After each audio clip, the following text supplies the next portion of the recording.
नमस्कार विद्यार्थी मित्रांनो, आज आपण नफा व तोटा या टॉपिकवर प्रश्न बघणार आहोत. प्रश्न काय दिला आहे की एका वस्तूवर नफा हा मूळ किमतीच्या 260% एवढा आहे. विक्री किंमत 720 असेल तर मूळ किंमत किती? आता बघा दिलं काय आहे आपल्याला, नफा दिला आहे. नफा किती आहे? 260%. टक्के कसं लिहितो? 260 भागिले 100. आता याचा अर्थ असा असतो, खाली दिलेली किंमत ही आपली मूळ किंमत असते आणि वरती जी किंमत दिलेली आहे की ती काय आहे? नफा झाला, म्हणजे 260 नफा झाला आहे. आता इथून बघा आपण विक्री किंमत काढू शकतो. विक्री किंमत काय असते? मूळ किंमत अधिक नफा. ठीक आहे. मूळ किंमत किती आहे? 100. नफा किती आहे? 260. टोटल किती होऊन जाईल? 360. ठीक आहे. विक्री किती होऊन जाईल? 360. पण आपल्याला प्रश्नामध्ये काय दिले? 720 रुपये. तर याच्या किती पट आहे मित्रांनो?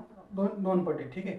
तर ही किंमत जर 2 पट असेल तर मूळ किंमत सुद्धा आपली काय असेल मित्रांनो? 2 पट असेल. मग आपली मूळ किंमत काय असेल?